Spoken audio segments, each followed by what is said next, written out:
Bonsoir, bienvenue dans ce nouveau numéro d'Éco-Pays. Nous pousserons aujourd'hui les portes de la pâtisserie Surena, célèbre établissement foyalais. Les Martiniquais le fréquentent depuis plusieurs générations.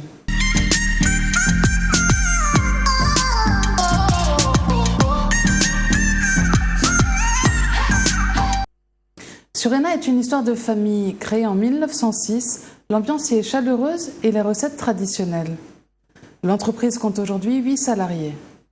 Nous recevons sur ce plateau Max Crispin, bonjour, directeur de Surena. Merci de nous avoir accueillis dans votre entreprise. Racontez-nous un petit peu l'histoire de l'entreprise Surena.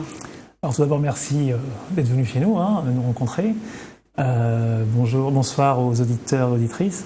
Alors l'entreprise Surena, en fait, c'est vraiment une entreprise familiale, comme tu l'as dit, qui date depuis 1906.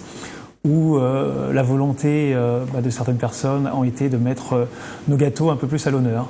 Et puis, j'allais dire, à la portée de tous, de toute la population. Ça a été surtout ça, en fait, le point d'orgue.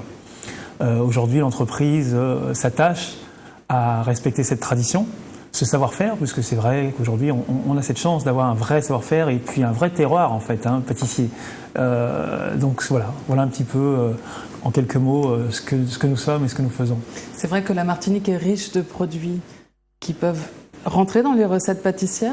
Oui, complètement, ne serait-ce que certaines confitures. Si on parle de la confiture de goyave, qui est connue un peu partout, après la confiture de banane, la confiture d'abricot-pays, qui est plus rare, mais qu'on utilise très régulièrement, la confiture d'ananas. En fin d'année, on fait beaucoup de confitures de groseille pour nos roulés, notamment, nos bûches de Noël. Et j'en cite, on fait des petites expériences avec de nouvelles confitures telles que la mandarine, les prunes de Citerre, voilà des choses comme ça qui font qu'on met en exergue nos produits et on sublime nos gâteaux. Alors nous avons poussé les portes de vos cuisines. Reportage.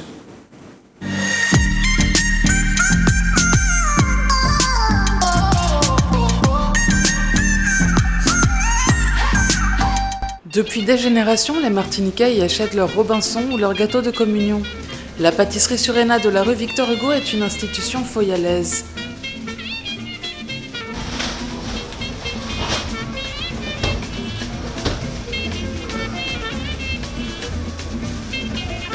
C'est Max Crispin, le directeur, qui gère les commandes pour approvisionner les cuisines.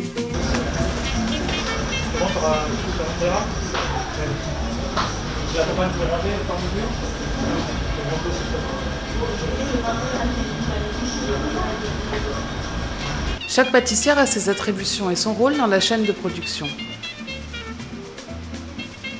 Oslane Ferréol est la pâtissière des sablés et des feuilletés. Je prends un pâton de 2 kg, je étale, je fais 4 tours, 2 tours doubles.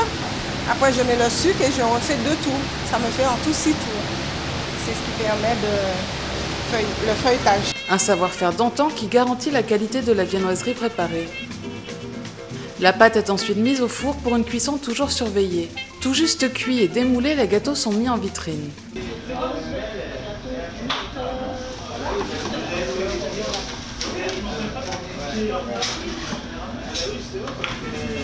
Une odeur sucrée embaume alors la boutique.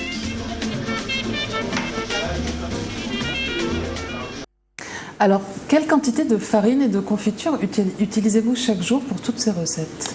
Alors, je ne vais pas dire chaque jour, mais plutôt en moyenne. On utilise à peu près 200 kg de farine en moyenne par jour, en fonction des périodes. Là, on va rentrer dans une période où on utilisera beaucoup plus, puisqu'on rentre dans la période de Noël, effectivement, où on a une demande beaucoup plus importante, notamment sur les pâtés salés, qui, j'ajoute, on les pétrit encore à la main. Donc c'est vrai que ce savoir-faire, on l'a et on y tient.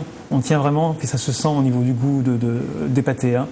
Donc à peu près 200 kg pour répondre à la question, 200 kg de farine par jour, ainsi que entre 25 et 30 kg de confiture. Alors juste des confitures, Après il y a autre chose, parce qu'il y a aussi des crèmes, des choses comme ça. Bien sûr, tous les autres ingrédients. Tout à fait. Mais alors vous annoncez de la pâtisserie traditionnelle locale, j'imagine que vous travaillez avec des producteurs locaux ? Alors on travaille avec des entreprises locales principalement, notamment sur les confitures. Donc je peux citer par exemple les confitures Aurore. Je travaille aussi avec c'est le Grand Moulin Caraïbe qui nous livre toutes les farines. farine de blé classique, ainsi que des farines complètes pour certains gâteaux. Et depuis peu, on suit vraiment à la demande, parce qu'on reste à l'écoute de nos clients en fait. On a une partie de notre clientèle qui nous demande souvent est-ce qu'on n'a pas des pâtisseries sans gluten, des choses comme ça. Donc depuis peu, on propose des produits à base de farine de manioc. Donc, ce qui fait que ça diminue considérablement le gluten. On est sur une base de 60% manioc et 40% farine blanche. Donc, c'est vrai que c'est un apport supplémentaire. Et donc sur la farine de manioc, on travaille avec un petit producteur du nord de la Martinique, au Morne Rouge plus exactement, mais aussi avec des agriculteurs, notamment pour les patates douces, des choses comme ça. Voilà. On essaie de s'approvisionner au plus près possible. Donc sur ENA, c'est avant tout la tradition. Y a-t-il des recettes qui se transmettent de génération en génération, en fonction des générations qui ont repris la pâtisserie? Oui, tout à fait. En fait, pour tout dire, les recettes se transmettent de génération en génération. Je prends l'exemple, celui du Robinson. C'est vrai que le Robinson, on le retrouve partout, globalement dans toutes les pâtisseries de l'île. Mais le vôtre est particulièrement célèbre. Il est particulièrement célèbre, effectivement, parce qu'on a un savoir-faire et puis c'est le seul qui est fait comme ça, en fait. Il faut savoir, le Robinson originel, c'est le Robinson à la banane. Parce que la banane, c'est le fruit qu'on trouvait le plus aux Antilles, en Martinique en l'occurrence. Et aujourd'hui, on en fait à la goyave, à coco, à noix de coco, on peut en faire à la confiture d'ananas, etc., etc. Mais c'est vrai que oui, on transmet tous ces savoir-faire de génération en génération. Donc le respect de ces traditions culinaires martiniquaises fait votre réputation. Reportage. Surena a ouvert ses portes en 1906. L'héritage familial se transmet encore aujourd'hui, l'exigence de qualité aussi. C'est une pâtisserie très ancienne qui existe depuis longtemps, c'est familial et c'est tout ce qui est tradition martiniquaise, tradition. Coco local, sucre local, rhum, tout est local. C'est des pâtisseries qu'on ne trouve pas partout, qu'on ne trouve pas ailleurs et puis c'est très intéressant. C'est très bien apprécié. Surena s'est fait un nom grâce à certains gâteaux adorés par les Martiniquais.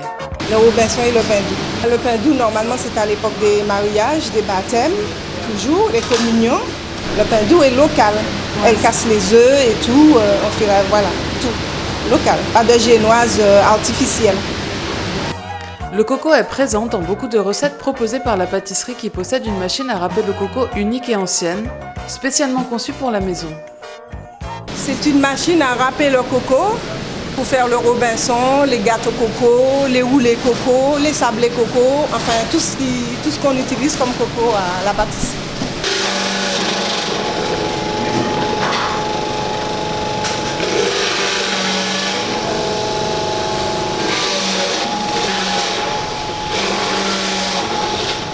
La tradition est présente dans chaque recette, mais certains savoir-faire garantissent particulièrement les goûts d'antan. Ce sont des pains doux à la crème. Quand c'est du pain doux, et au milieu de la crème pâtissière, la crème maison ancienne qu'on utilisait, c'est avec l'ancélie. La crème ancienne des grands-mères l'ancélie, avec cannelle, musquée, cannelle, citron, un peu de rhum à la fin.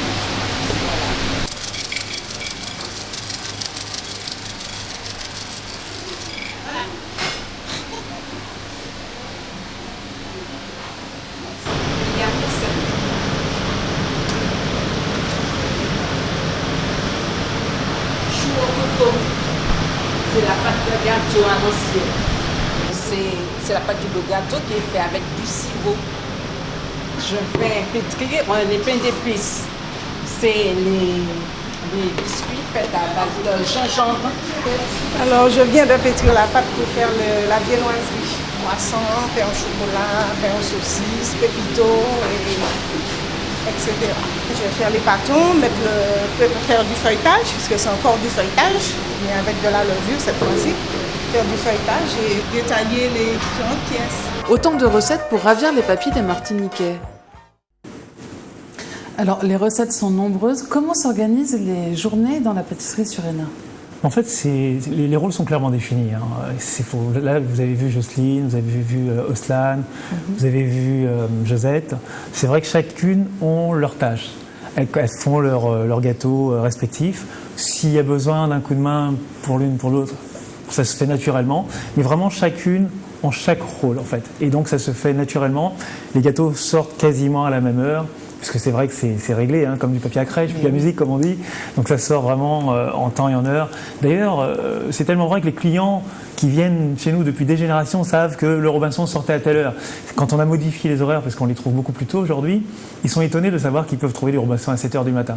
Parce qu'on a modifié un petit peu notre production pour s'organiser par rapport au flux de vente qui n'est plus le même qu'à varier, tout simplement. Hein. Bien sûr, mais justement, alors à quelle heure ouvrez-vous les cuisines? Ah bah les cuisines, alors les deux premiers commencent très tôt ou très tard, ça dépend de quel côté on se place, mais ils commencent entre 22h et minuit pour partir le matin entre 5 et 6h du matin, ça dépend. Et puis les filles arrivent, elles, aux alentours à partir de 4h jusqu'à 6h, on va dire.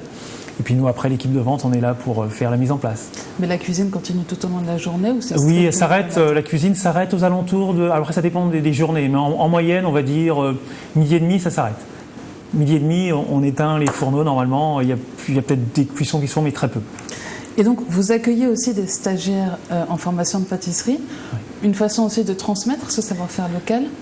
Nous les avons rencontrés. Surena accueille régulièrement des élèves stagiaires en formation. Anthony a 19 ans et est stagiaire en pâtisserie. Il est à la recherche de connaissances d'antan. Je suis venu ici pour apprendre la pâtisserie traditionnelle, pour avoir plus d'expérience, tout ça. Je suis d'un Martiniquais et comme je n'avais jamais fait de la pâtisserie traditionnelle, donc c'était pour apprendre et faire famille, pour la famille, peut-être ouvrir une roulotte.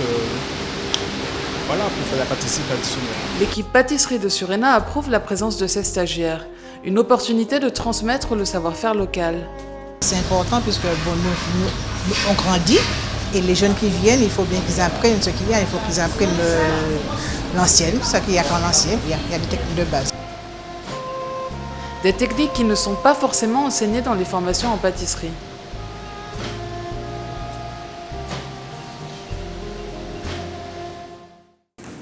Alors, la succession semble assurée, mais il semble y avoir un décalage entre les connaissances enseignées dans les formations pour devenir pâtissier et les connaissances et le savoir-faire d'antan martiniquais que vous utilisez.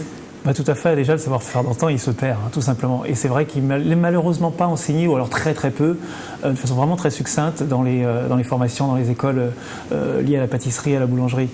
Bah, pour une raison simple, en fait, on forme malgré tout nos jeunes pour pouvoir s'exporter, alors très souvent vers la métropole ou ailleurs. Donc c'est vrai que nos produits locaux ne sont pas encore suffisamment connus à l'extérieur pour s'exporter aussi facilement. Donc je pense que c'est aussi pour ça. Donc, Mais les écoles locales n'utilisent pas leur situation géographique antillaise pour enseigner ce savoir-faire. Ou très peu, en tout cas. Maintenant, je pense que les écoles locales utilisent des ingrédients locaux, mais pour faire des produits plutôt hexagonaux. Mmh. D'accord.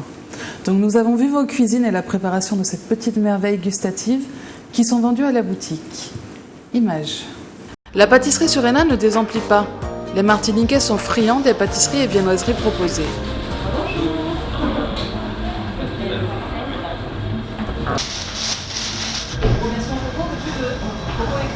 C'est une vie à Fort-de-France. C'est une tradition, ça permet de se rencontrer, c'est un lieu de rencontre surtout et d'échange.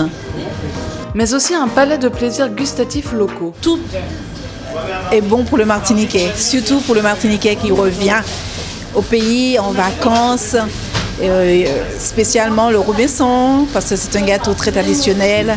C'est les petits pâtés faits avec les confitures, tout est produit martiniquais. En période de Noël, ce sont les petits pâtés, les bûches traditionnelles, pas les bûches industrielles. Nous faisons des gâteaux pour le mariage, des gâteaux décorés en temps longtemps avec la meringue blanche que les gens reviennent chercher. C'est très très très à la mode maintenant, surtout le pain doux. Ils reviennent surtout ce qui était d'antan. La tradition, toujours la tradition. Tous les produits, tout ce qu'on propose, ils aiment. Ils aiment le pain doux. Le pain doux, c'est un gâteau très, très, très ancien qu'on faisait pour les mariages, les premières communions, tout ça, décoré avec la meringue. Ça revient encore plus fort. Il y a le Robinson qui est un produit phare de la maison.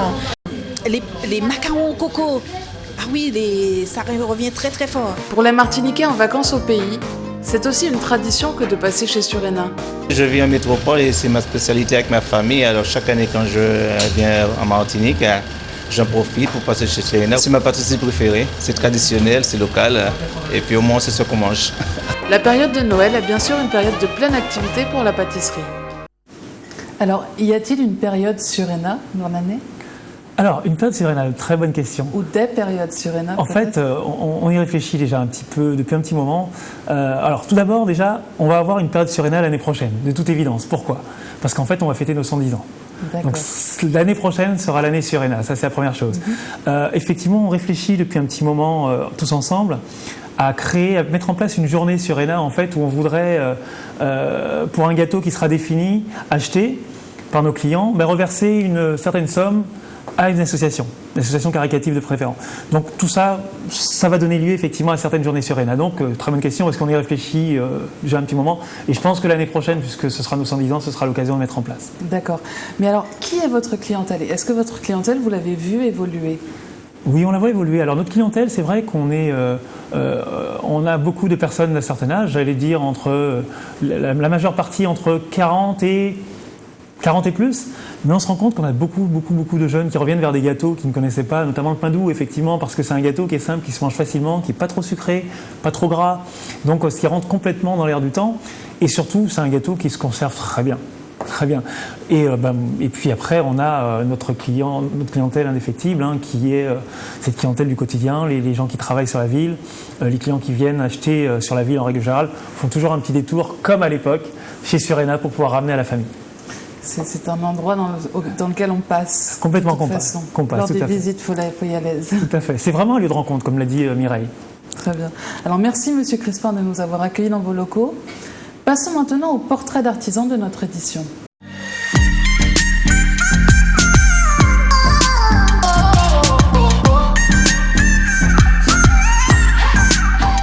Janine Paul Lafontaine, connue sous le nom de Jala, marionnettiste, conteuse, femme d'écriture, cette Martiniquaise est l'auteure d'une quinzaine d'ouvrages pour enfants et adolescents.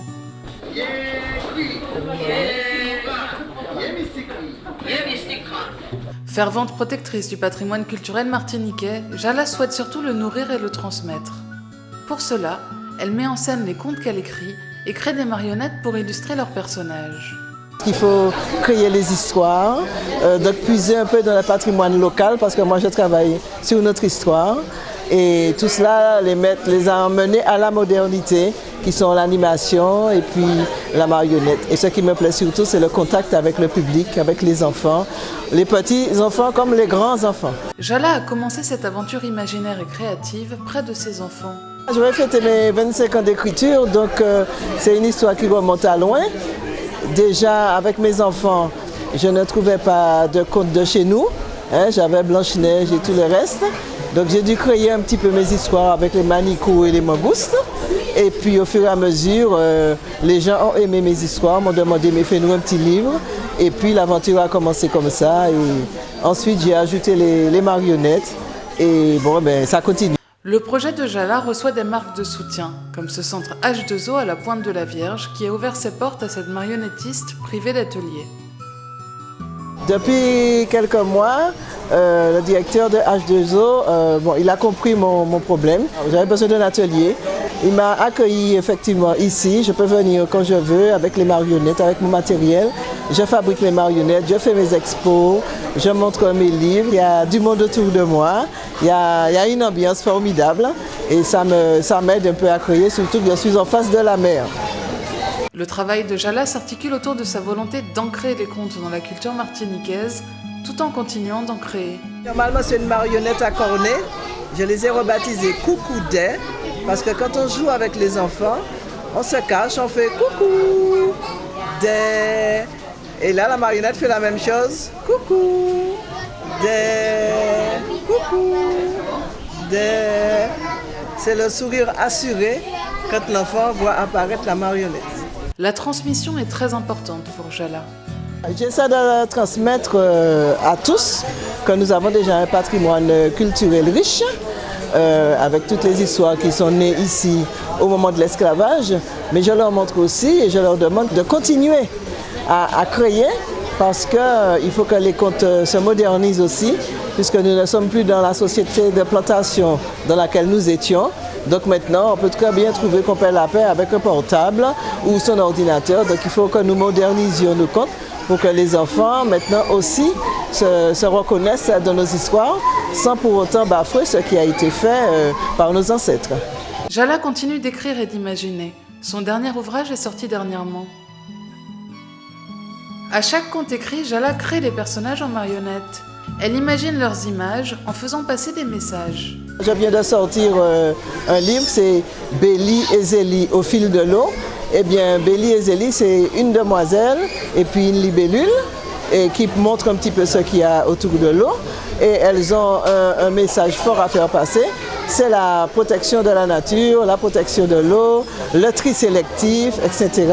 La protection de la planète. Jala est fière de son patrimoine culturel antillais. Elle défend la culture créole et ses traditions. La transmission aux jeunes générations est le fil conducteur de son travail. Nous avons un imaginaire bien spécifique. Nous avons une manière de vivre qui s'appelle la manière créole, c'est-à-dire la langue créole et une manière de vivre créole, des recettes de cuisine, enfin tout ce qui va avec le monde créole. Et puis ensuite, ils connaîtront les autres parce que depuis un moment, je vois que c'est l'inverse qui est fait. L'enfant est d'abord ancré dans un imaginaire qui n'est pas le sien avant de connaître le... Samedi 28 novembre, Jala était au centre H2O pour présenter son nouveau conte et ses personnages. J'ai emmené une partie des marionnettes puisque je les expose et surtout les marionnettes qui font partie de mon dernier livre que je présente, c'est-à-dire Bélie et Zélie au fil de l'eau. Une présentation animée par le récit du conte. Yekri, Yé Mystikri, est-ce que la cour dort? Non, la cour ne dort pas. Yé Mystikri, Le plus souvent, le travail de Jala touche les Martiniquais. C'est un petit peu le but émerveiller les enfants, les petits comme les grands, mais c'est plutôt le petit qui marche. C'est pas tellement dans leur environnement de voir tant de marionnettes en même temps, pouvoir aussi les toucher, les manipuler et tout cela, puisqu'il y a plusieurs styles de marionnettes. Il y a les marionnettes à gaine, il y a les marionnettes à fil et tout cela. Donc c'est une petite initiation pour eux qui ne dure que quelques minutes, puisqu'ils vont et viennent. Mon but est atteint si les enfants sont touchés. Jala est une âme qui fait vivre l'identité martiniquaise, l'identité créole. C'est la fin de cette édition. Merci de nous avoir suivis. Retrouvez un nouveau numéro d'Éco-Pays dans 2 semaines. Passez une excellente soirée sur Zouk TV.